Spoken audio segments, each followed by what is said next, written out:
Does communism and or socialism, I know there's slight differences, but we'll assume they mean government ownership of just about everything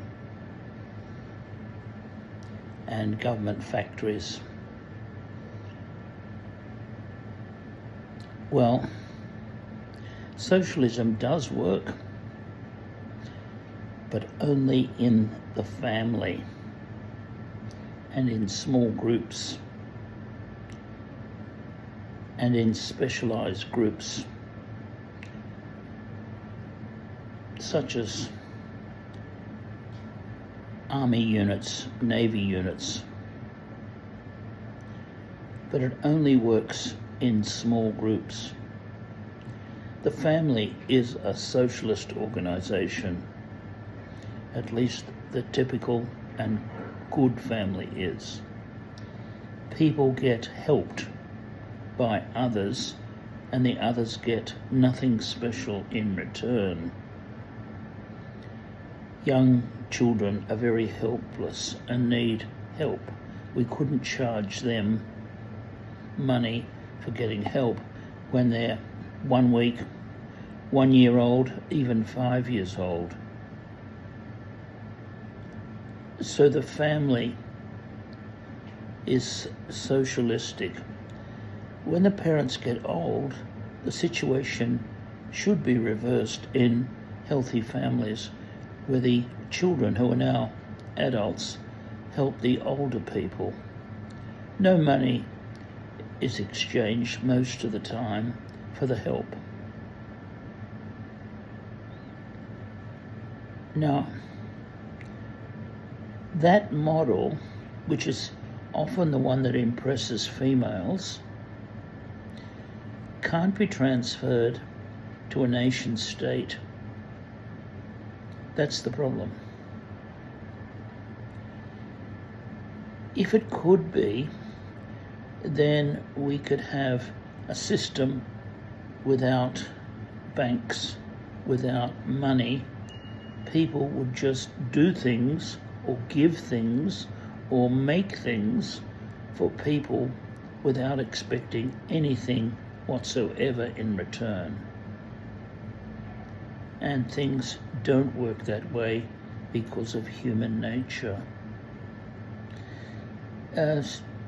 Psychologists and others have estimated that we can only be very interested, very concerned about 150 people. We can only have proper relations with them. Now, the rest of society are essentially strangers. They're not having an emotional bond with us beyond the fact that they are human and need to be treated with respect. Now, some societies manage to do a lot for strangers. Japan is one of those. They are obligated to the customer to do the right thing. But, of course, all this compulsion results in a bit of resentment underneath. And you get weirdo behaviour. The same thing happens in Germany, but to a lesser degree. There are accepted ways to do things, and you should follow the rules, and you are reprimanded if you don't. At least that was the old Germany, and that was the Germany even when I was there in 1975, which of course is a long time ago now. So, if there was, let's say, no money transactions,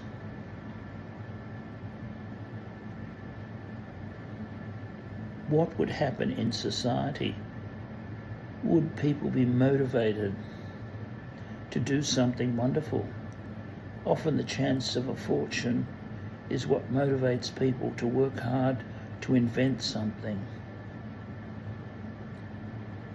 So we've got to consider human nature. Now, why would you do something for every stranger if you didn't get a return? And I mean every stranger or most strangers. And you would give them equal preference with your family. It's when you start to think about it like that, it's just not going to happen. It's not part of human nature. It's not in our lives in the way humans are.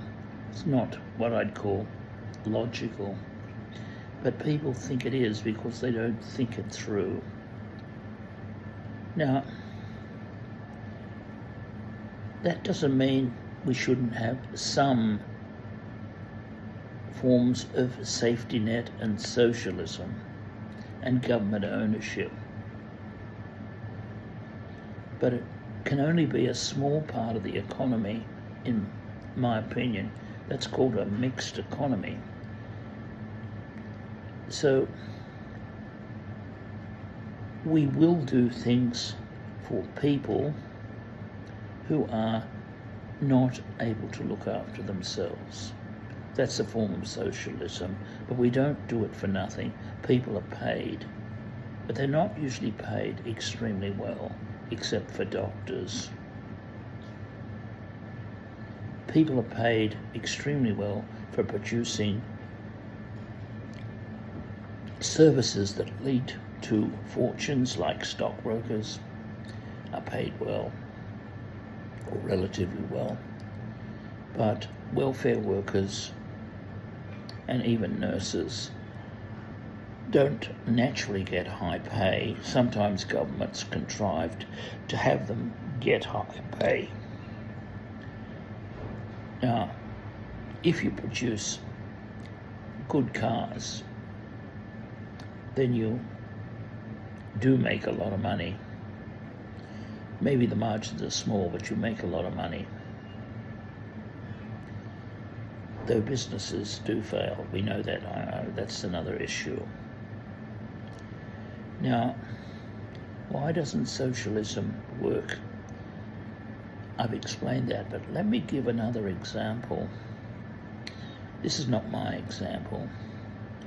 Imagine there's 100 students and they all do an assignment and they agree there should only be 1 mark. Now, the first assignment people do, some people work hard, some people don't. Some people work medium. Some people are geniuses. And the average mark is a B. Everyone's fairly happy, but the people that worked exceptionally hard aren't so happy. With the next assignment, not everyone who's motivated, let me say it again, with the second assignment, because people know they're not likely to get higher than a B, they don't put in a major effort because it's not possible to get an A under this system. And in fact, with the second assignment, marks are likely to go down. And I think that in this experiment, the marks went down to a D, which is just a bare borderline situation. The third assignment, the average was an F, because the people who were working hard and were very good at researching the topic or project, they didn't get any benefit from that hard work, so they stopped working hard and spending a lot of time on things. They just put an assignment in quickly, cliched, and that's what happens Now, so just to go back over, communism or socialism is necessary in the family. But when you get to big communities and nations, you have to have a medium of exchange to reward people for helping you, because they have no connection, no emotional connection with you, no deep connection. You're a human, but people are only altruistic. That's helpful to others up to a point. They need some incentive, and that's capitalism. As I've said elsewhere, maybe here, China, Germany were very hard-working societies, but full government ownership, full socialism didn't work in these countries. And if they can't work there, they're not likely to work anywhere. In Russia and North Korea and Cuba, you sometimes get one area or a couple of areas of society that do really well. Russia in space exploration. I don't know about North Korea. I don't know what they've done special. And then there's Cuba. They trained doctors very well and had cheap health treatment, cheap medical treatment. But the rest of the economy was nothing, even minus.